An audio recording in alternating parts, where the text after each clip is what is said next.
I'll begin again. Today, Honorable William Samuel Ruto, who was my opponent in the last year's elections, has issued what I regard as an important statement since the election. We have... One second. I think somebody should be doing it. It's okay. Finish. We have met. Tonight very fast. We have met and listened to a diverse group of Kenyans, including religious leaders from all faiths, about the crisis facing our country today. They have implored us to give dialogue, especially during these holy periods of Easter and Ramadan. It is in this context that we make this counter-offer to Hon. Ruto's call for dialogue. Mr. Ruto has asked me and Azimio to enter into a constitutional, open-ended and binding dialogue with this government to find a resolution to the issues that we in Azimio have raised about the last year's election and the key governance and the cost of living issues facing our country. As Kenyans know, we disputed the 2022 election results declared by the then IBC chairman, Wafula Chebukati, and a minority of 2 commissioners against the express decision of a majority of 4 commissioners to reject those results. To our consternation, the Supreme Court unfortunately agreed with the IBC. We refuse to accept the ruling of the Supreme Court as biased and lacking in proper jurisprudence. Since then, we have widely consulted with the people of Kenya throughout the width and breadth of this great country of this great country of ours. We have held rallies and more recently demonstrations in Nairobi and elsewhere. We believe that the people of this country understand the danger we face as a country. In our view, elections are sacred because they must represent the true voice of the people. We have raised the key issues that we face as a country, including the electoral injustice, the cost of living, the legitimacy of the IBC, the opening of the server for a forensic audit, the savage attacks on media and innocent civilians by the police, and the viability of our democracy, including buying off of members of parliament. We have said that members of parliament, once elected in political parties, must carry that mandate for the rest of the life of that parliament. I believe that Kenya is today facing its worst crisis in decades, out of which we could recover or go the way of other failed states. As leaders, it is our responsibility in Azimio,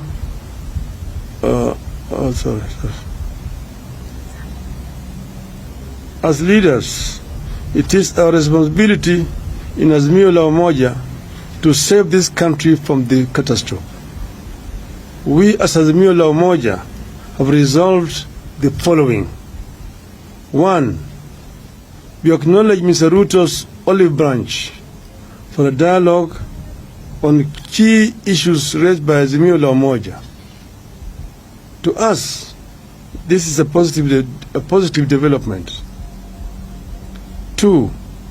We agree that a balanced parliamentary process, co-chaired by both sides and backed by experts from outside should proceed. In our view, this committee must be composed with immediate effect, with the strict deadlines for resolving the crisis facing the country. 4. In accepting the call for the dialogue, we ask that all arrests and prosecutions related to our demonstrations be stopped with immediate effect. In view of the foregoing, we stand down our demonstrations for Monday, that is tomorrow, April 3rd, 2023. 6.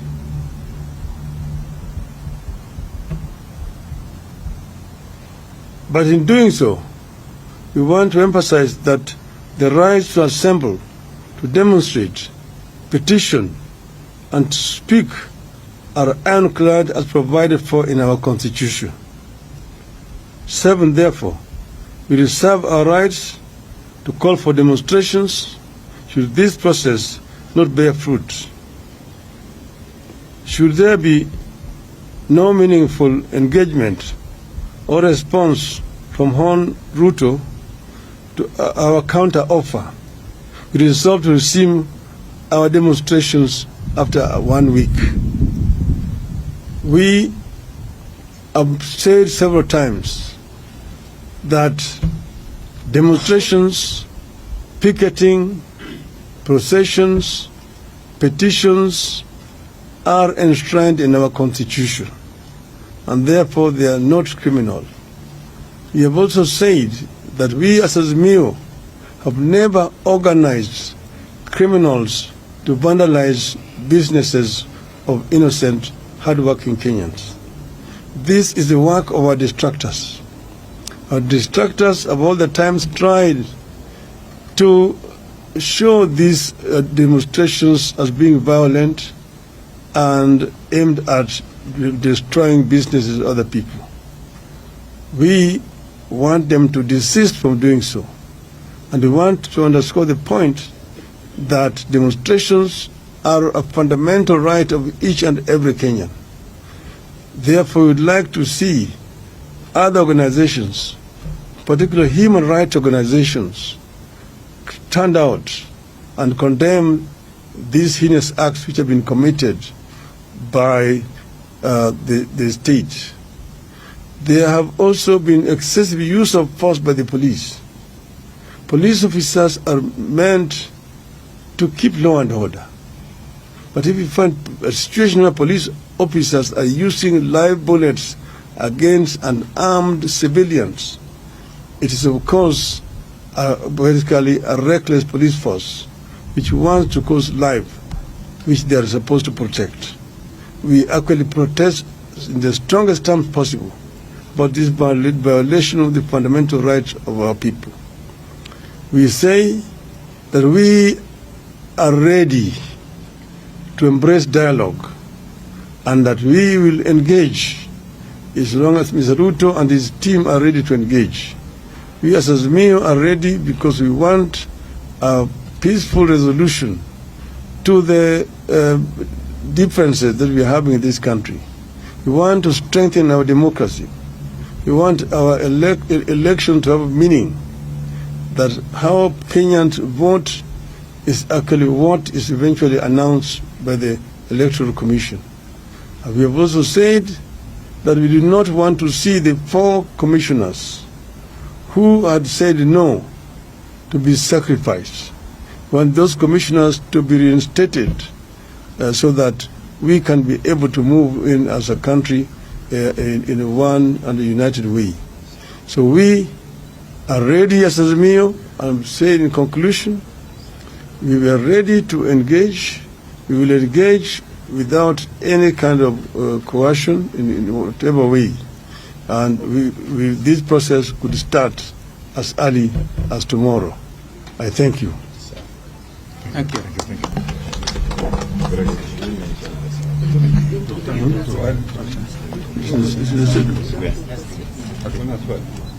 There's a question? They don't have. No questions. They don't have. Fantastic. Do you have any questions? Yes. No, they don't. They don't have. My name is Brian Mushiri from NTV. What is your position on the cost of living? Because there are some who engaged in the weekly protest because of the high cost of living that the country is currently experiencing. That is contained in the statement. You have stated clearly as one of our irreducible minimum demands. And you're saying that when we engage in a bipartisan manner, we will raise this issue of the cost of living so that we can be able to alleviate the suffering of our people. You have said that at times like this, we should go back to subsidies which were being applied by the former regime so that the cost of living can come down to the majority of our people. So that is it's not compromisable. It is one of our irreducible minimums. Thank you. Good. Thank you. Well done.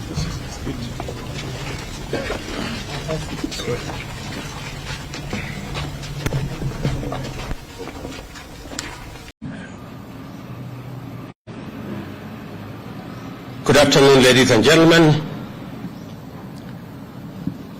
Dear Kenyans, in the last 2 weeks, our country has experienced grave acts of lawlessness, widespread violence, looting, and invasion of private property by persons taking advantage of political demonstrations called by the opposition.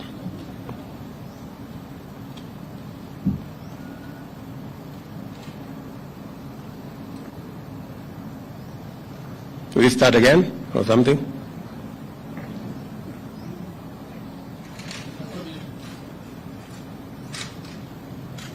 Okay.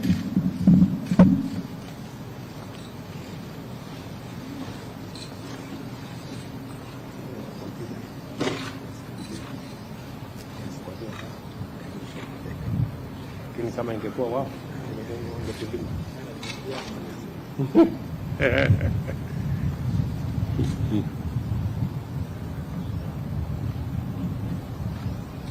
Okay. Somebody tell me when we are ready. Kidogo bado eh?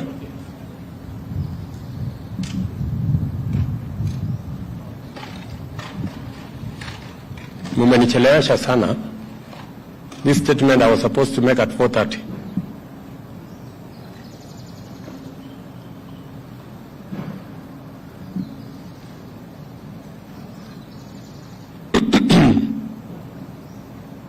Thank you very much. Dear Kenyans, in the last 2 weeks, our country has experienced grave acts of lawlessness, widespread violence, looting, and invasion of private property by persons taking advantage of political demonstrations called by the opposition. During this period, lives have been lost, people injured, property looted or destroyed. The economy has suffered and our image as a nation dented. Our security agencies have endeavored to do everything within the law to protect the lives and property of all citizens. Nevertheless, the violence, chaos, and disorder continues to distract our national focus of economic transformation. 3 Kenyans, among them a police officer, have lost their lives in the protest. More than 400 Kenyans, including at least 60 security officers, have been injured. A police vehicle was burnt to ashes somewhere in Kawangware, while another was hijacked and commandeered by unruly protesters somewhere in Migori. 2 houses of worship were burned down in Kibra. Kiosks, supermarkets, and a mortuary were looted. Fellow Kenyans, our country's image and history in the League of Modern Nations has been at stake in the last 2 weeks. The country's economy has been hit hard at a time when my administration is doing everything possible to salvage the economy from the deep hole where we found it. my administration has instituted solid measures and policies to attract investors and through their investment create opportunities for millions of our young people to realize their potential, amongst many of the other issues that we are doing as government. We cannot, ladies and gentlemen, we cannot allow these efforts to be derailed by acts of violence, chaos, and anarchy. We all have an obligation to respect the Constitution of Kenya. This also includes the respect of institutions established and created by the Constitution. Our country's electoral system and process is anchored on the principles of our Constitution. The Independent Electoral and Boundaries Commission conducted a free, fair, and transparent general election on the 9th of August 2022, a poll that was observed by different organizations, both local and international. The Commission declared the results for all 6 elections conducted, and any contestants who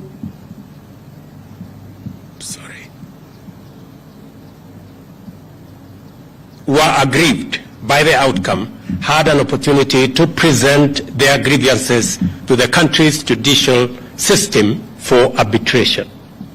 The Supreme Court of Kenya had and determined with finality the 2022 presidential election dispute and ruled on the petitions that were filed by the aggrieved contestants and their supporters. Nevertheless, I have carefully listened to the issues raised by my friend, the Honorable Raila Odinga. In times like this, it is not about who is right or who is wrong. Like Winston Churchill said, I dare say, and I quote, "Courage is what it takes to stand up and speak, but it is also what it takes to sit down and listen." I have always been ready to engage Kenyans of all walks of life, including elected and appointed leaders from across the political divide and the religious fraternity, on how to make our country better and prosperous. And in the last 6 months, I have talked to many religious leaders. I have talked to many elected leaders from across the political divide. My door still remains open for honest, objective, and sincere deliberations based on the rule of law and the Constitution. On the reconstitution of the future Electoral Commission, the selection panel that currently is in office is a creation of the law that was passed by the 2 chambers of parliament in response to a court decision. The court clearly stated that one institution, and in this case, Parliament, cannot dominate the process of establishing an electoral commission at the expense of other institutions that have a role to play in the country's electoral process.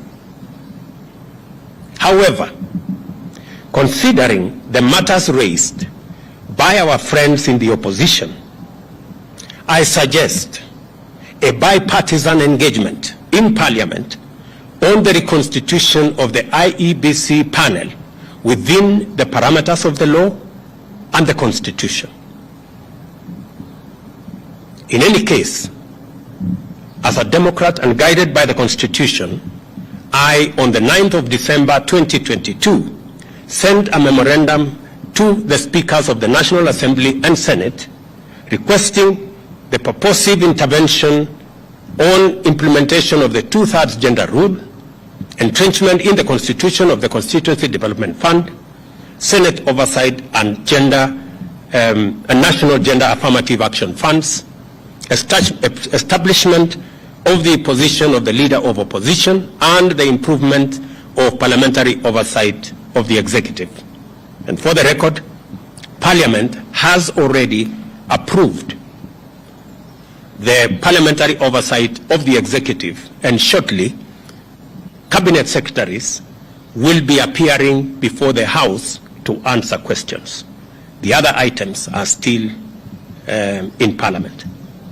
The IEBC selection panel and the future process of recruitment of its commissioners could as well be part of a conversation leading to constitutionally and legally binding proposals through a bipartisan parliamentary process.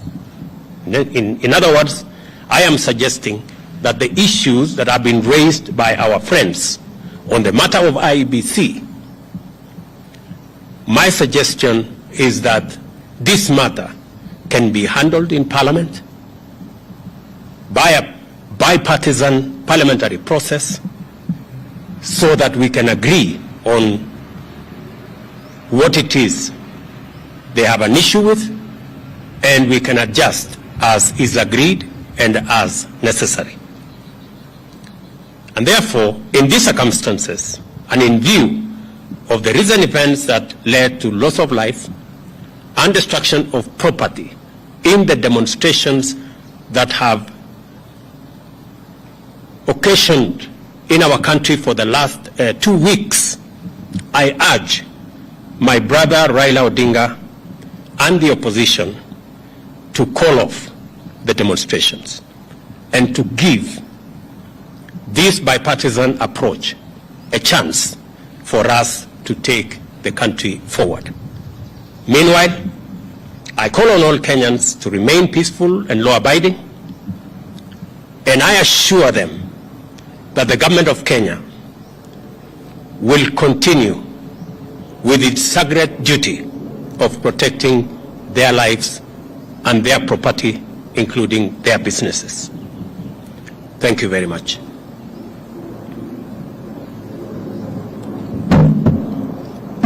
I can take 1 or 2 questions. Jina langu ni Joel Chacha kutoka runinga ya K24. Baadhi ya matakwa ya Azimio vile vile ni kuhusiana na gharama ya juu ya maisha. Je, Wakenya watarajie kupungua kwa bei ya bidhaa muhimu kufikia lini? Tuko na mpango kamili ambaye tunashughulikia gharama ya maisha. Kwa mara ya kwanza tumesajili wakulima milioni 5. Tuko na mbolea milioni 6. Saa hizi wakulima wetu wanashughulika na kupanda chakula kote katika taifa letu la Kenya. Juzi nilitangaza ya kwamba tumeagiza chakula kutoka nje na itaanza kufika wiki hii. Tuhakikishe ya kwamba pale kutakapotokea pengo ya kukosekana kwa chakula kabla hatujapata ile chakula ambayo tunazalisha mashambani na wakulima wetu, tutakuwa na nafasi ya kutumia chakula ambayo tumeagiza kutoka nchi za nje. Tumeagiza mahindi, tumeagiza mchele, tumeagiza maharagwe, tumeagiza chakula ya aina nyingi ambazo tayari tulipatiana ilani kwa wakulima wetu kwamba kama kuna mkulima yeyote ambaye bado wako na chakula katika magala zao waziuze, kwa sababu kuanzia mwezi huu tutapata chakula kutoka nje ya nchi. Na pili, ni watangazie Wakenya ya kwamba mahali tulipata gharama ya chakula pale ilikuwa shilingi 230. Fikia sasa ni shilingi 180. Kumaanisha ya kwamba zile hatua tumezichukua zimeanza kupunguza gharama ya maisha, lakini mpango yetu ni mpango ambayo inaitwa sustainable. Ndio sababu tunashughulika na wakulima wetu. My name is Chemutai Goin from Citizen TV, and in paving way to this bipartisan process that will initiate in Parliament, if it doesn't bear any fruit, and the positions that have been taken by yourself, your deputy, and several other leaders in government regarding a handshake or a working relationship, do we then foresee this possibly leading to that if it is for nation than for self? Chemutai, I didn't understand what you said. Sorry. Yeah, Somebody was talking to me here, so pole. Yeah, that's a former colleague. My question, this bipartisan process that is being initiated, possibly that will start in Parliament, if it doesn't bear any fruit, and the positions that have been taken by yourself, your deputy, and other leaders in your government regarding a handshake, do we foresee a position where maybe there will be softening of stances and a possible working relationship, even if it does not translate to sharing of positions in government? You know, as a believer in the rule of law, and as a believer in running an accountable government, our position is that we should never be in the position that this country was put by the handshake, where there is no distinction between government and the opposition. Once you compromise accountability and oversight, you are in for a lot of trouble. Our position is that we want to engage our brothers and sisters on the other side on issues that are important to the people of Kenya, them as an opposition, us as a government. That way, the system of checks and balances remains intact. Mr. President, I'm Sydney Chazima from NTV. I have one or two questions. One, in a parliament where the ruling party or the ruling coalition enjoys a very high majority, how bipartisan will that process be? And then secondly, you've only touched on one of the issues that the opposition was putting forward as part of their demands. There are issues to do with the servers, there are issues to do with the high cost of living, which you have mentioned. Then thirdly, this is to do with the demonstrations. We've seen some kind of brute force against the media from the police. We would like you to address that.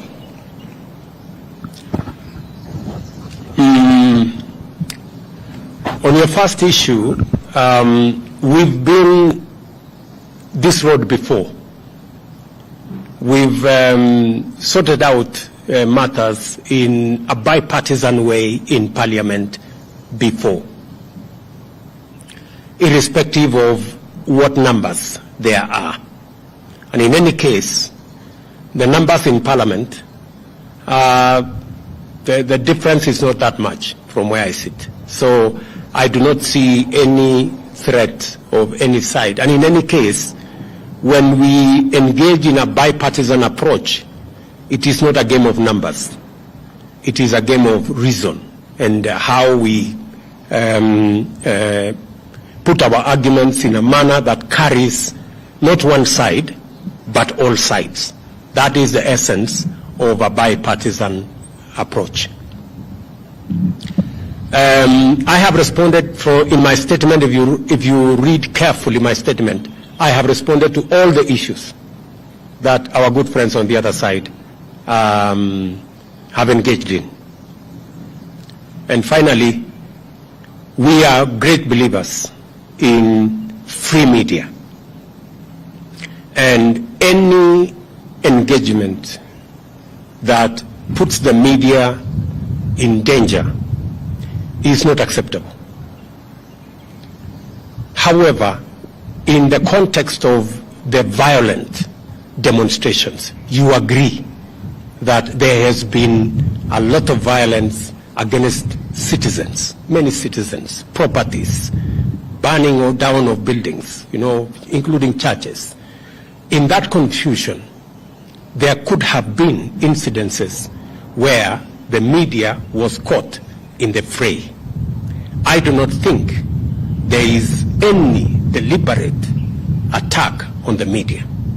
And if there was such deliberate attack on the media, I can tell you we would be opposed to it and we would not support it and we would actually deal with it, because we believe that the media should be left to carry out its duties, its broadcasts, irrespective of how unfair they may be.